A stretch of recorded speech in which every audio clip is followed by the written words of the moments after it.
చాలా బాగుందండి కారపొడి. ఒక పచ్చి ఉల్లిపాయ ఉంటుంది కదా, పచ్చి ఉల్లిపాయ చక్కగా పైన పొరంతో తీసేసి ఒక ఉల్లిపాయ చక్కగా అలా పక్కన పెట్టుకుని కారపొడితో ఇలా ఒక ముద్ద తీసుకుని అలా తిని ఆ ఉల్లిపాయ కొరుక్కుంటే ఉంటుంది. బాబా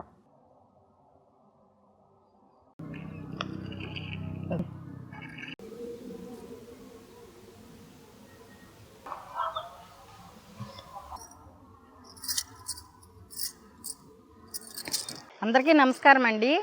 ఈరోజు అయితే మనము పేలుపు కారం చేసుకుందామండి. ఈ కారం చాలా సింపుల్గా కూడా చేసుకోవచ్చండి. టిఫిన్లో తినచ్చు, ఇడ్లీలో కారపొడి వేసుకుని నెయ్యి వేసుకుని కూడా తినచ్చు. చాలా బాగుంటుంది. బాలింతరాలకు కూడా చాలా మంచిదండి. బాలింతరాలకి ఎందుకు మంచిదంటే సలవస్తువులు మనం పెట్టం కదా, వేడిగా ఉంటుందని వేడికి పెడతాం. ఇది కారం, నల్ల కారం మంచిది, ఒంటికి కూడా మంచిది. ఇడ్లీ మీద కారపొడి వేసుకుని నెయ్యి చల్లుకొని తింటే అదిరిపోతుంది. ఇడ్లీ అనే కాదు, ఏ టిఫిన్ అయినా అట్లు, గారి, పునుగు దేంట్లోకైనా పర్ఫెక్ట్గా అయితే సూట్ అవుతుంది అనమాట. ఈ పర్ఫెక్ట్ టేస్టీ కారపొడి ఎలా చేసుకోవాలో ఇప్పుడు చూద్దాం. పేలుపు గారగానికి కావాల్సిన పదార్థాలు: 50 గ్రాములు ధనియాలు, 50 గ్రాములు ఎండుమిరపకాయలు, 1 స్పూన్ జీలకర్ర, 5 కరివేపాకు రెబ్బలు, 2 ఎల్లుల్లిపాయలు, తగినంత ఉప్పు, గోలికాంత చింతపండు, ఆయిల్ 2 స్పూన్లు. ముందుగా ఎండుమిరపకాయలు తొడియాలు తీసేసుకుందాం.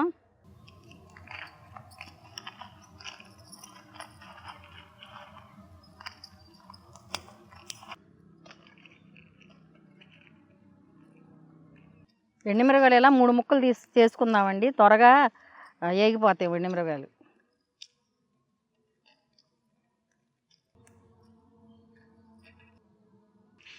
ఇలా చేసుకున్నాకండి గింజలు అడుక్కొస్తాయి.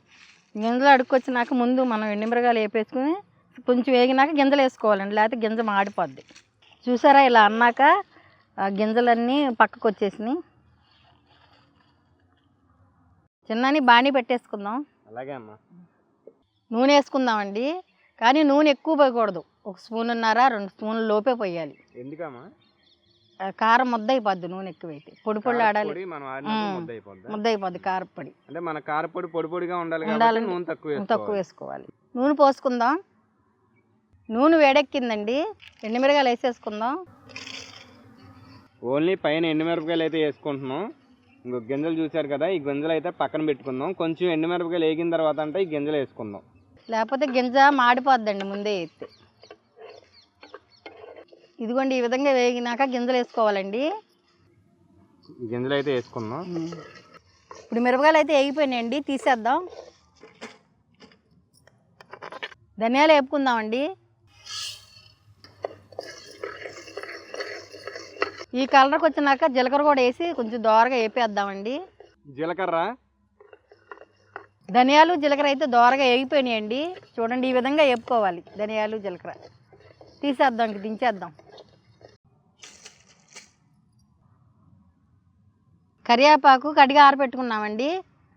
చుక్క నీరు కూడా లేకుండా ఆరిపోవాలండి. కారపొడి చేసుకోవడానికి కొంచెం ముందే కరివేపాకుని అయితే దూసేసుకుని కడిగేసి ఫ్యాన్ కిందగానే ఎక్కడైనా ఆరబెట్టేసుకోండి, నీరు లేకుండా.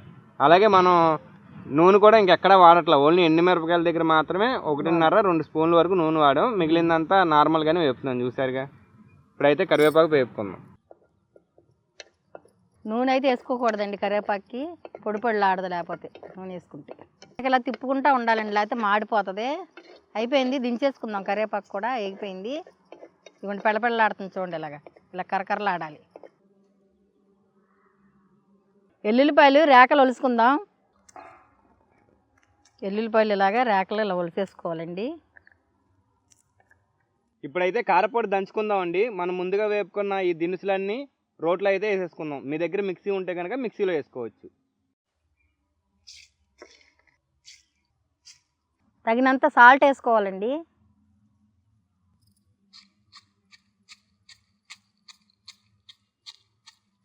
ఈ కారపొడి దేనికి మంచిది?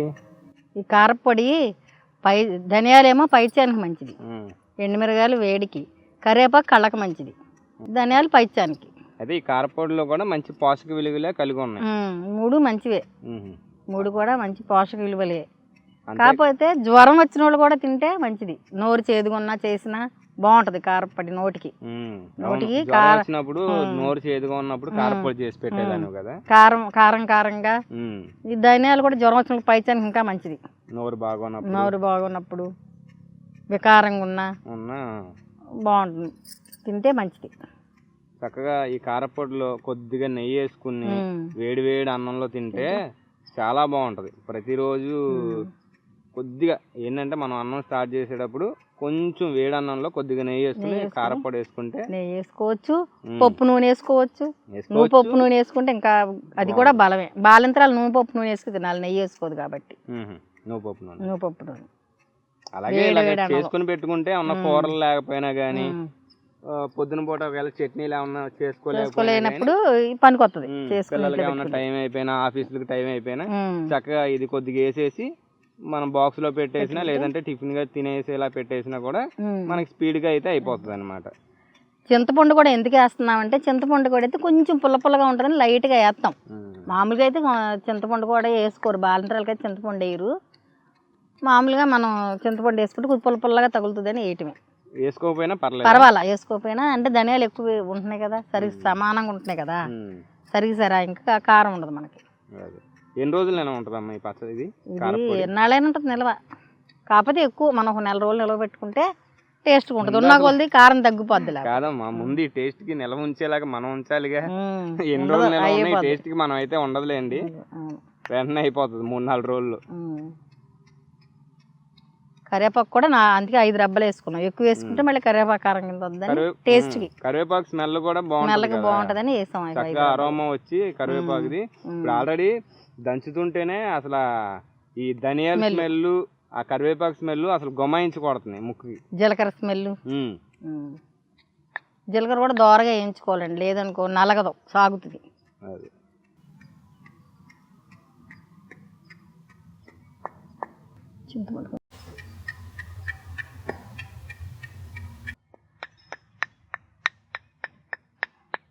మన కారపొడి అయితే నలిగిపోయిందండి. అమ్మ నెక్స్ట్ ఏం వేద్దాం?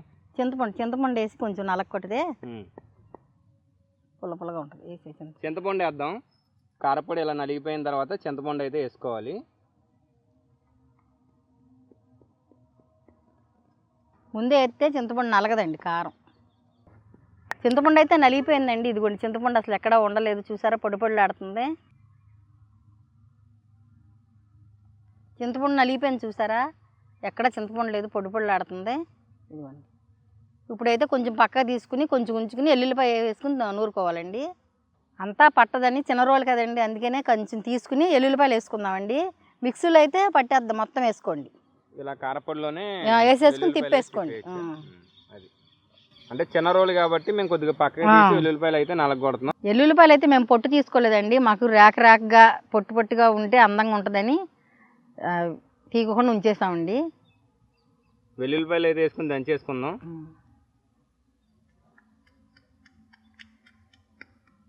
వెల్లుల్లిపాయలు నలిగిపోవాలి మెత్తగా.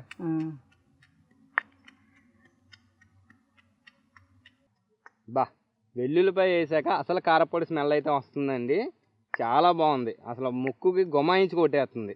అది మన కారపొడికి మెయిన్ హార్ట్ ఈ వెల్లుల్లిపాయ. వెల్లుల్లిపాయ వేసిన తర్వాత అసలైన ఫ్లేవర్, ఆ అరోమా అయితే వస్తుంది, చాలా బాగా వస్తుంది కదమ్మా స్మెల్. సో ఇలా కొంచెం వెల్లుల్లిపాయ అయితే దంచేసుకున్నాక మిగిలిన కారపొడి కూడా వేసేద్దాం.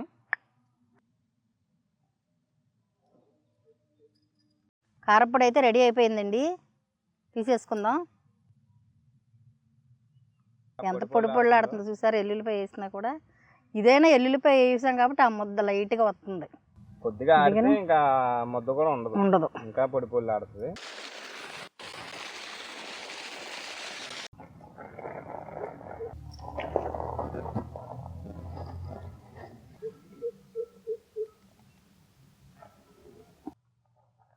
ఇప్పుడైతే కారపొడి వేసుకుని ఎలా ఉందో టేస్ట్ చేద్దాం.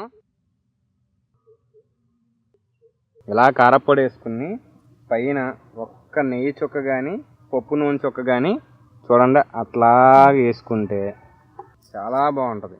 ఒకసారి కలుపుకొని టేస్ట్ అయితే చూద్దాం. చూసారా కారపొడి ఎలా ఉందో చక్కగా, స్మెల్ కూడా ఎలా బాగా వస్తుంది, స్మెల్ కూడా బాగా వస్తుంది. చూసారా కలుపుతుంటే కూడా ఎలా కలిసిపోతుందో అన్నంలో. చక్కగా అలాగా పొరలు పొరలుగా కనిపించాలి కారపొడి, అప్పుడే దాని అందం. మరీ మెత్తగా దంచేసుకున్నా బాగోదు. చూసారా ఎలా కనిపిస్తుందో చక్కగా. ఉండాలి కారపొడి. మనకి కరివేపాకు రబ్బలు కానీ వెల్లుల్లిపాయలు కానీ చక్కగా కనిపిస్తుంది. సో ఇట్లా కలుపుకొని ఒక్క ముద్ద పెట్టుకుంటే ఉంటుంది. బాబా టేస్ట్ చేద్దాం ఒకసారి. ఇప్పుడైతే టేస్ట్ చేద్దాం కారపొడి. చూడమ్మా ఎట్లా ఉందో చూసి చెప్పు. చాలా బాగుందండి కారపొడి. ఆల్రెడీ ఆ అరోమాకే చాలా నోరు ఊరుతుంది. ఒకసారి నేను కూడా టేస్ట్ చేసి చెప్తాను ఎట్లా ఉందో.